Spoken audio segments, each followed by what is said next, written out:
인류 역사의 최대의 사건입니다. 그것은 하나님의 아들이 사람의 몸을 입고 이 땅에 태어났기 때문입니다. 우리는 이 예수 그리스도의 탄생을 축하하는 마음을 담고 이 자리에 모였습니다. 우리 사랑하는 성도들, 예수 그리스도를 우리 마음 가운데 모심으로 우리 심령의 평화와 행복 그리고 놀라운 기적적인 삶이 이루어지기를 주의 이름으로 축원합니다. 예수님이 이 세상에 탄생할 때 예수님은 그의 태어날 장소가 특별히 하나님께서 저 중동 지역의 유대 땅을 성별했습니다. 당시에 황제였던 아구스토 가이사의 명에 따라서 모든 식민지의 사람들은 자기 고향에서 등록, 호적을 다시 하도록 했던 것입니다. 이것은 인구조사를 하기 위한 것이었습니다. 그런데 종독 당시 예수님의 아버지와 그 어머니는 고향이 베들레헴을 찾아간 것입니다. 호적하기 위해서. 그런데 많은 사람들이 고향 땅에 호적으로 왔기 때문에 낯선 갈릴리 그 촌스러운 두 네임을 맞이할 만한 여관도 없었고 또 마땅한 방이 없었습니다. 그래서 예수님은 결국 마국간의 그 말 구유에 눕는 그런 탄생을 하게 된 것입니다. 성경은 오늘 7절에 그렇게 말하고 있습니다. 사관에 있을 곳이 없습니다. 이 사관이라는 말은 여호와이라는 말이고 여인숙이라는 말인데 여인숙에 있을 만한 곳이 없었다. 그래서 예수님은 말 구유에 눕는 그런 아기 예수를 보신 것입니다. 생각해보면 이 세상에서 이 태어날 때 짐승의 구유에 그 밥통 구유에 눕는다고 하는 것은 참으로 인간으로서 상상할 수 없는 일인 것입니다. 그런데 예수님은 그곳에 눕게 되었습니다. 한마디로 말하면 예수님이 세상에 오실 때 거지 인생으로 오셨답니다. 우리는 흔히 우리나라 사람들은 거지라는 말은 남의 도움을 받거나 부끄러워하는 사람들을 거지라고 천대하고 있는데 예수님은 날 때부터 거지 인생으로 이 세상에 태어난 것입니다. 또 생각해보면 예수님은 그의 살아신 생애가 거지로 그 인생을 살았죠. 공중에 이제 새로 기대될 것이 있고 영혼도 품있지만은 이제는 모든 것이 없다 해서 그는 이 땅에 그 자랑을 얻지 아니하고 거지처럼 살아갔습니다. 마지막 예수님 죽을 때에도 그런 오단발몸에 걸치지 아니하시고 완전히 거지와 같은 그런 몸으로 그의 죽음을 맞이했습니다. 그 어머니가 공세례가 시작될 때 통옷 한 벌을 지어주었다고 말합니다. 그 옷을 입고 3년 동안 다니시다가 거지는 거지인데 스스로 자원해서 거지가 되는 사람입니다. 철학적으로 높은 수준에 이런 사람들이고 종교적으로 어떤 경계에 이런 사람들이 이 가운데 많이 있어요. 헬라의 철학자들이라든지 또는 이 땅에서 불교의 어떤 스님들이라든지 또는 동양의 많은 종교를 가지고 있는 사람들 가운데서 이 거지가 되는 것을 자유하고 스스로 행복감을 느끼는 그런 거들이 있습니다. 유명한 디오게네스라고 하는 헬라 철학자는 당시 알렉산더 대왕 당시에 수많은 사람들이 왕에게 하고 왕과 친분해서 무엇인가 도움을 받고는 이 디오게네스는 전혀 왕에게 한 번도 요청하는 게 없어요. 그래, 알렉산더 대제가 이 괘씸한 지고 어떤 존재가 한번 해서 한번 찾아가봤어요. 디오게네스 지금. 그런데 이 통나무 속에서 벌거벗어놓고 햇빛을 쬐고 있는데 왕이 가까이 가서 디오게네스야, 내가 알렉산더 왕이다. 그대가 요구하는 것을 내가 들어주마. 뭐든지 요구하라. 그러니까 디오게네스가 말이, 대왕이시여 조금 비켜주시죠. 햇빛을 개리면 좀 춥습니다.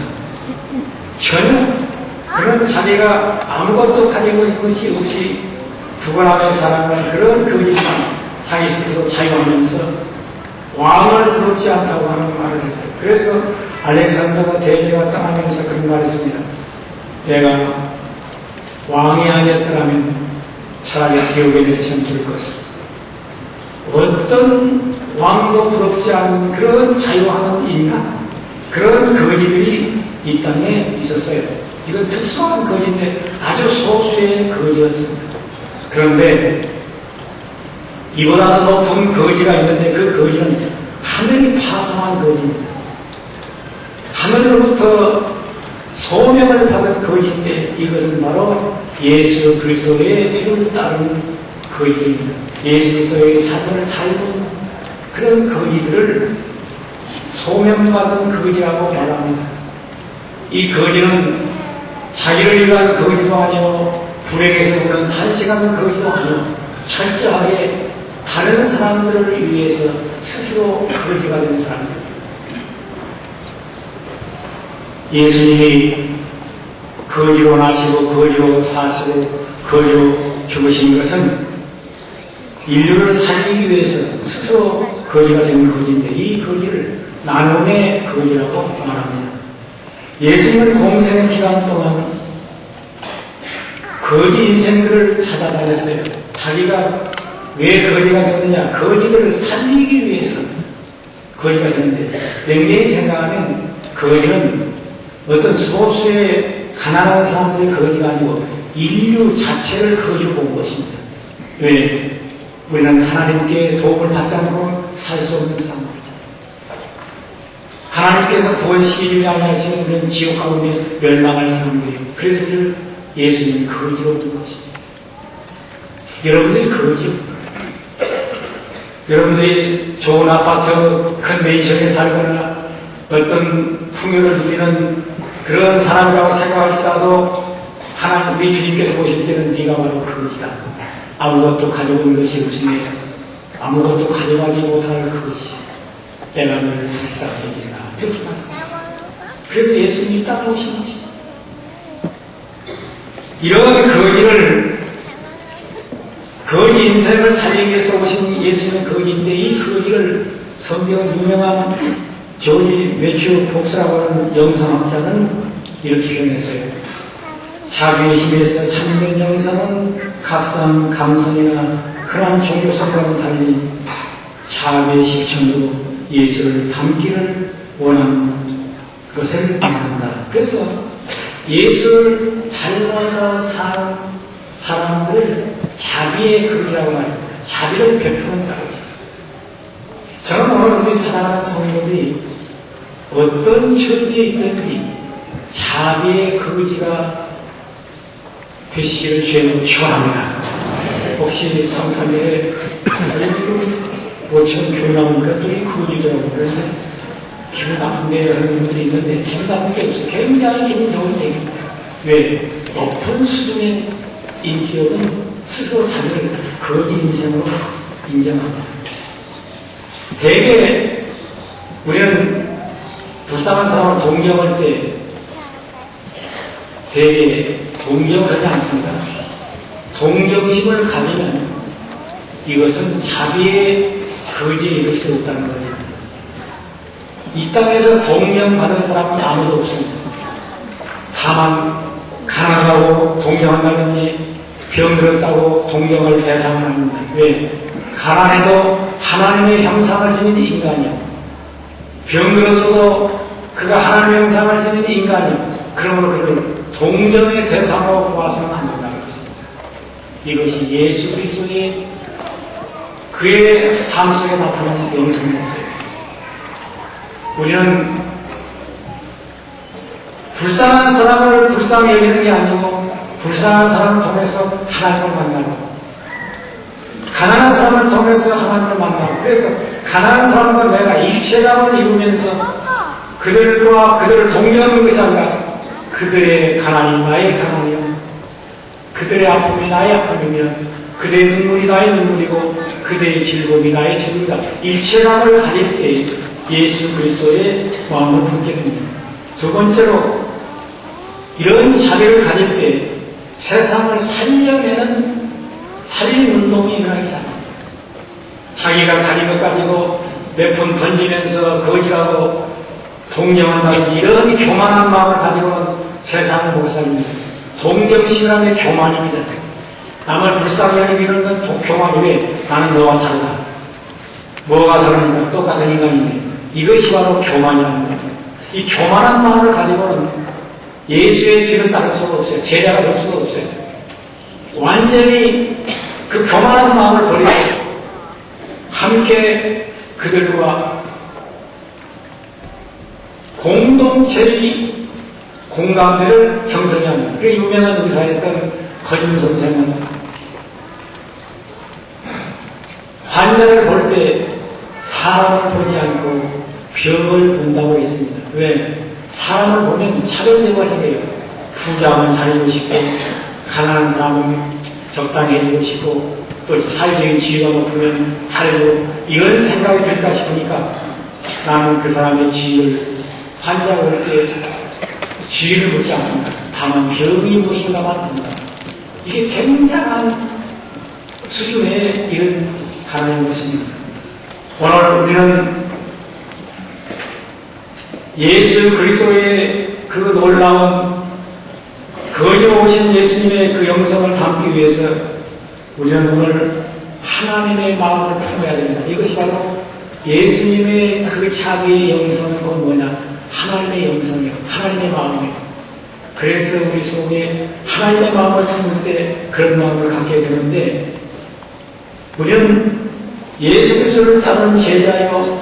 우리는 노력해서 부자가 될 수도 있고 성공적인 부를 누릴 수도 있습니다만 스스로 거짓을 자처하고 살아야 됩니다. 그래서 살림에 이 세상을 살려내는 거지로서 부르심에 순종해야 됩니다. 우리는 아무것도 가져온 것이 없으며 아무것도 가져가지 못할 것입니다. 그러므로 현재 있는 것에 만족하면서 내가 땅에서 무엇인가 남에게 도와줘야지. 한 번도 남을 도와주지 못하고 가는 사람은 천당에 갈지 그것은 의심스럽습니다. 왜? 우리는 예수 믿으면 천당 간다고 말하지만 뭘 믿느냐? 예수님의 본성을 믿어야 되고 그걸 따라야 됩니다.